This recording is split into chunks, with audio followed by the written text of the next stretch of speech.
Os apóstolos, em um determinado momento, foram levados a pensar assim, porque quando Cristo começa a falar que é chegada a sua hora, o coração daqueles indivíduos começa a se encher de tristeza. Por isso Cristo diz, tende bom ânimo. Ora, meus amados, meus nobres irmãos, é preciso que nós aprendamos a nos referenciar em modelos por excelência, sobretudo na pessoa de Cristo. E é por isso que, em meio àquela situação de grande pressão sobre a qual os discípulos e o próprio Cristo está enfrentando, Cristo diz para os discípulos que nele, em Cristo, é possível encontrar paz. E aí, esse Cristo que está sob pressão encontra as forças necessárias para consolar. Você consegue perceber isso no texto? Cristo que está sob pressão, ele sabe aquilo que ele reserva, ele sabe que está chegando a sua hora e ele reúne forças para encorajar os apóstolos. Ele reúne forças para dizer, olha, as coisas realmente não são fáceis. Mas essas coisas tenho dito, para que tenhais em mim paz. Isso é extraordinário. Um outro aspecto que eu quero destacar com você nesta oportunidade é que o desânimo é capaz de paralisar uma trajetória. Sim ou não? O desânimo é capaz de paralisar uma trajetória. E aí Cristo dirá o seguinte para os discípulos, isso é muito interessante. Eu venci o mundo. Eu venci o mundo. Isso, claro, porque antes ele já descreve que o mundo opõe-se ferozmente a ele, que o mundo o odeia, que o mundo o detesta. E exatamente por isso ele é perseguido. Por quê? De acordo com a perspectiva de Cristo, o mundo não tem amor por Deus e por sua palavra. Este Cristo vem falando da parte do Pai. E é exatamente por isso que o mundo aplicará sobre este Cristo toda a hostilidade possível. E é exatamente por isso, este mesmo mundo se encarregará de aplicar também pressão sobre os apóstolos. Lembra quando eu falei que Elias deitou-se debaixo da árvore e disse, para mim chega? Israel paralisou-se diante do Mar Vermelho, lembram? Inimigo de um lado, inimigo de outro, lá atrás vem Faraó. O povo fica paralisado, olha para Moisés e pergunta, e agora? Mas aí o Senhor diz para Moisés, por que clamas a mim? Diz ao povo que marche. É preciso avançar, meus queridos, é preciso avançar. Sim, o desânimo é capaz de neutralizar um potencial. É capaz de fazer o indivíduo retroceder. Mas aí Cristo, que está encorajando os apóstolos, ele diz, eu venci o mundo. Em outras palavras, Cristo afirma que se estes apóstolos mantêm Cristo como sendo o referencial, eles de igual forma também vencerão. Até que ponto você não tem olhado para os fatores ao seu redor e tem questionado se vale ou não a pena? Até que ponto? Até que ponto? Ah, meus queridos, meus nobres irmãos, o desanimado é tomado pela baixa estima. O desanimado, ele é tomado pela baixa estima. E isso aqui é muito interessante. Porque Cristo olha, na medida em que ele está falando que é chegada a sua hora, que ele olha para os apóstolos, traga essa cena na sua memória, que ele olha para aqueles indivíduos que estão contristados, de cabeça baixa, e aí Cristo olha para eles e diz, tende bom ânimo. Ou seja, mantenham a autoestima, mantenham a autoestima. Ora, você já se deparou com algum crente dizendo assim, na minha vida nada dá certo, tudo dá errado? Faz o contrário lá de Forrest Gump. Você já assistiu lá o Contador de História? Onde Forrest Gump, tudo que tocava, acho que era esse o nome, né? Forrest Gump, né? Alguém, alguma coisa assim, né? Deu um desconto. Aí o que acontece? Tudo que ele tocava virava ouro. Absolutamente tudo. Tudo que ele tocava dava certo. Hã? Claro que isso é no conto de fadas, né? Mas aí você tem um outro lado. Isso é realidade na vida de alguns indivíduos, inclusive servos de Deus. Que diz, na minha vida nada dá certo. Como assim? Mantenha a autoestima. O Senhor está na frente, o Senhor está no controle. Aí nós precisamos destacar alguns aspectos muito interessantes. Primeiro, é que a fé é o elemento ativador do ânimo. Constantemente, tanto no Antigo quanto no Novo Testamento, será falado de fé e será enfatizado que o servo de Deus precisa cultivar a fé no seu coração. Sim ou não? Só para vocês terem noção, quando Moisés vai escrever ao povo hebreu, Moisés começará no capítulo 6, no capítulo 12 de Gênesis, e irá até o capítulo 22 para frente, falando sobre Abraão, a história de Abraão, o pai da fé. Então aquele povo precisava aprender a respeito de fé. Quando o autor aos Hebreus falará à igreja, ele destacará a importância da fé. Ora, a fé é o firme fundamento das coisas que se espera, a esperança das coisas que se não veem. E aí Jesus, falando aos apóstolos, ele dirá que se o indivíduo tiver fé do tamanho de um grão de mostarda, ele verá o extraordinário de Deus. Portanto, fé é um elemento importante, sim. A fé renova a confiança e produz ânimo. Porque o indivíduo tira o seu olhar do buraco. Lembra lá o animal lá que põe a cabeça dentro do buraco lá? Acho que é o avestruz, né? Então ele tira a cabeça do buraco e ele percebe que há um horizonte. Ele percebe que para além do fator circunstancial, existe um Deus que está no controle. E ainda, nós precisamos destacar que ser cheio do Espírito Santo produz ânimo, sim.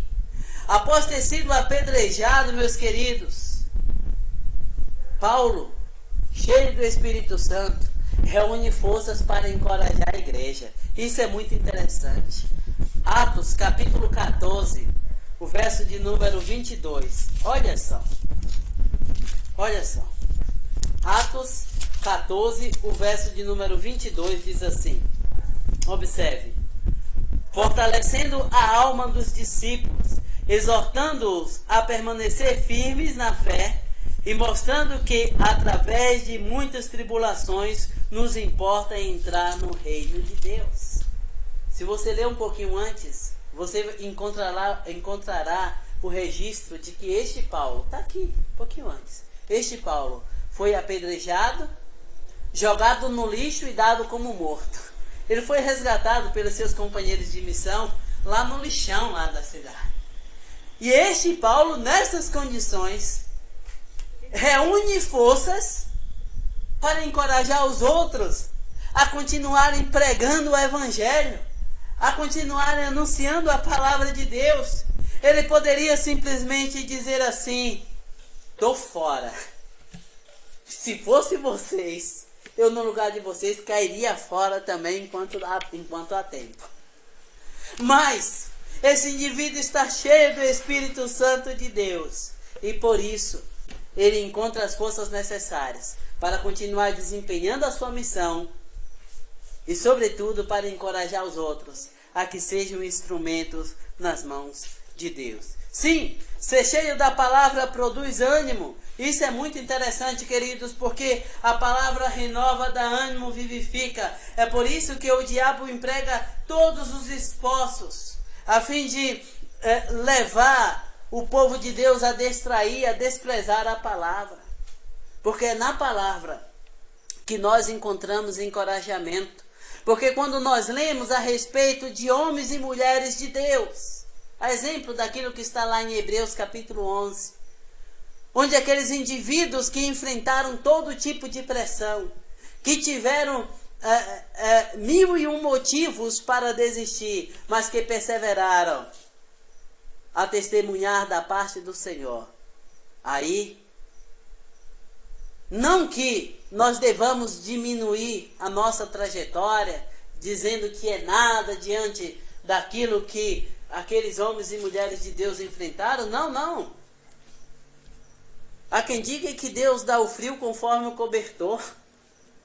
Então você tem a sua luta, você tem a sua prova, e você sabe onde é que você trava as suas lutas, a fim de permanecer fiel a Deus. E aí, meus queridos, meus nobres irmãos, é importante nós pensarmos que, diante das pressões que o mundo tende a aplicar sobre a igreja, sobre o povo de Deus, é preciso manter o ânimo, é preciso manter a autoestima. Aí, nós já estamos partindo para o final. Vá comigo para Atos 5, versos 41 e 42. Atos 5, versos 41 e 42.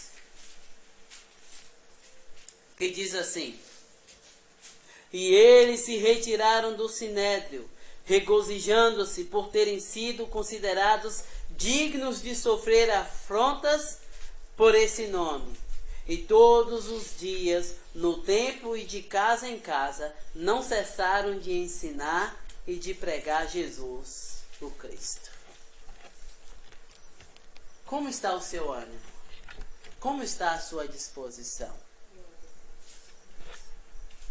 Eu não digo que você deve alienar como se fosse um masoquista e disser, a ponto de dizer assim: ai, como é gostoso sofrer. Ai, como é bom passar por pressão. Nada disso, não. De forma alguma. Mas temos que entender que nós temos Cristo como nosso modelo por excelência. E Ele, que já havia experimentado e que continuava a experimentar pressão, Ele agora vai orientar os apóstolos e dirá o seguinte: olha, o mundo até aqui tem me sido hostil, não vai ser diferente em relação a vocês, mas tenha de bom ânimo, eu venci. E aí é interessante que o autor aos Hebreus dirá que Cristo logrou êxito na sua missão.